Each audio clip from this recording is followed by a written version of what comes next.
We are in chapter 5, which is a very familiar chapter, I think, for some of you. It is polynomials. We started with the first section yesterday, and today we're going to use division to simplify polynomials. So here we have trinomial over a monomial, and what you can do is just simply break it into 3 parts with the same denominator.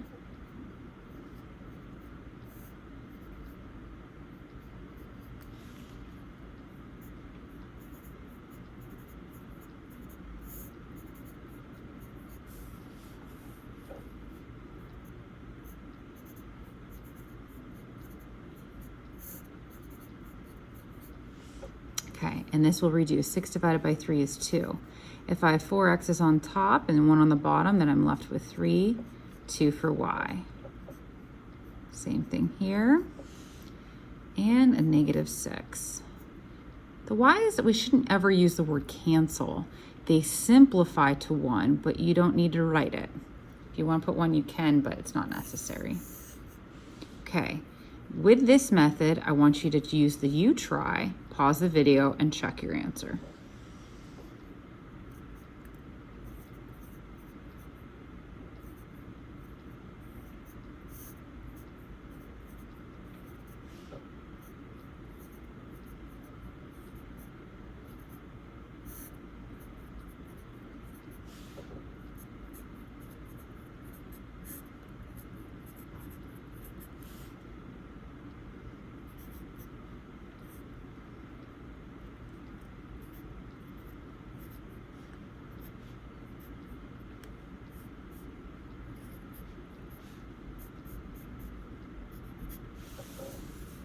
Okay, notice that it doesn't all cancel out to be 0, it simplifies to a 1.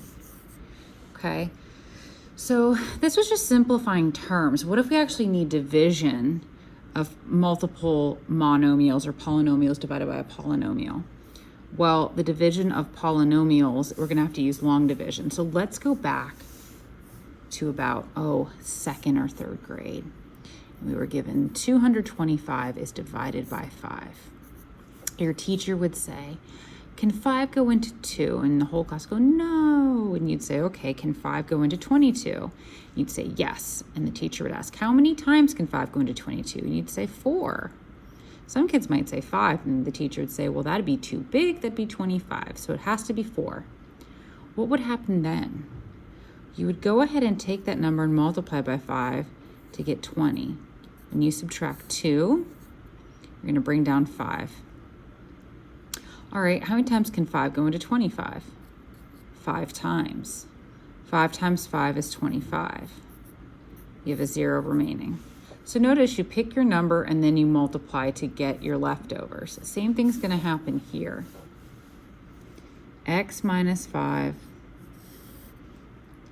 How many times does that go into x squared plus 3x minus 40? Okay, so you don't look at the whole thing, you look at the first term and you say to yourself, how many x's more do you need to get to x squared? Well, you need 1x. X times x is x squared. X times 5 is negative 5x. Well, x is above this x. It's going to be that way in your textbook. Does it have to be? No. If you wrote x over here, I don't care.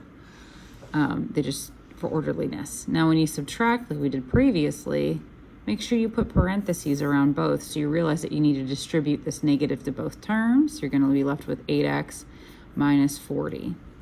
So once again, look at the first term.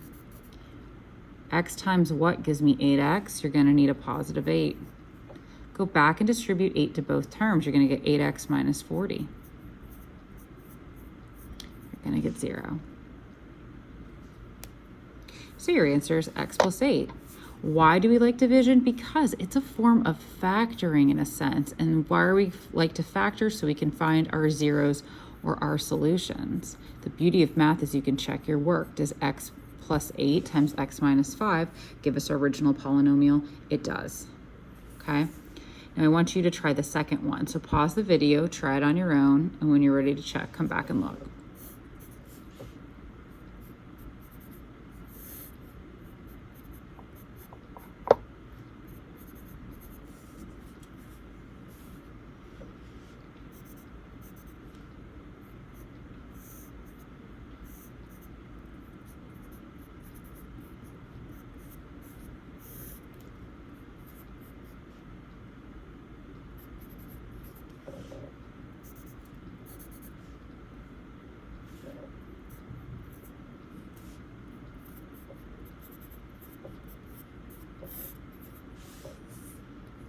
So x plus 10 is your answer. All right, example 3, we're gonna do the same thing again. X minus 3, we have 2x cubed. We should have an x squared. If we don't have an x squared, write 0x squared, but we do. We should have an x, but if we didn't have an x, make sure you write 0x, and if you don't have a constant, you'd put in a 0, but we have a placeholder for everything. When you have problems in your homework that don't have the zeros, or I'm sorry, that don't have a coefficient, then make sure you put 0. So once again, look. X goes into 2x squared. So 2x squared is what you need. Go ahead and back and distribute. Minus 8x squared. When I subtract, I'm going to get negative 5x squared plus 26x. How does x get into negative 5x squared? We needed negative 5x. Here's the thing, at any time, you can pause these, try them on your own, and then come back. Having a familiarity with the problem before you look at it really does help.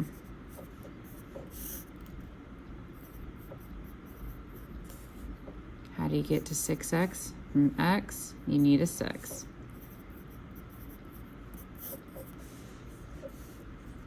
The end. Okay. All right. I want you to try this one on the back. Look at when you're done.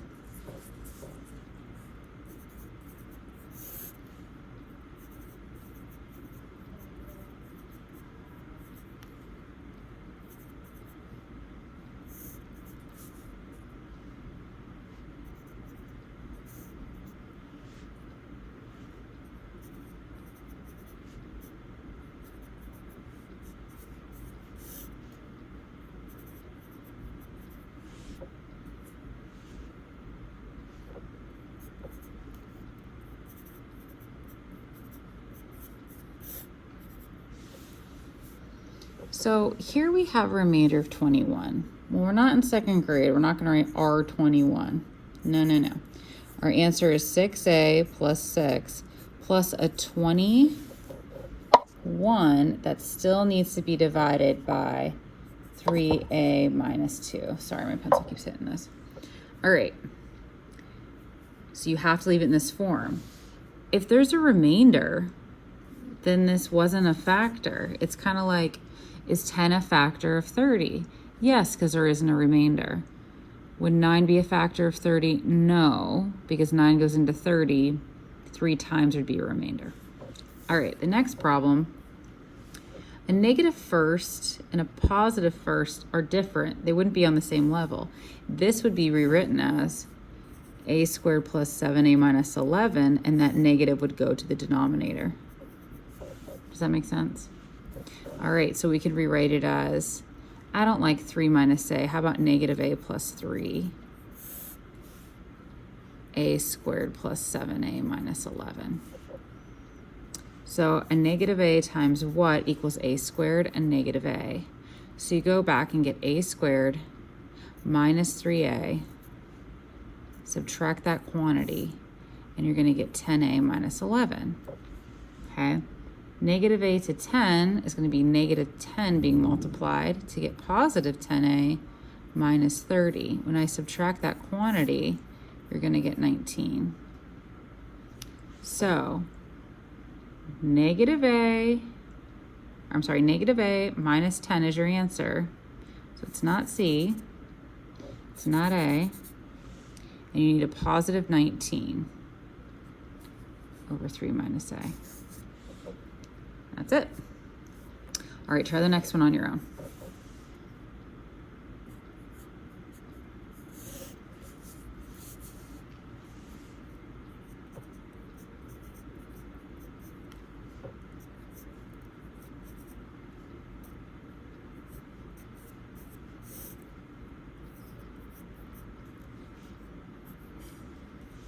Okay, so you multiply by negative 6 to get 6r minus 6, and you're going to get 13.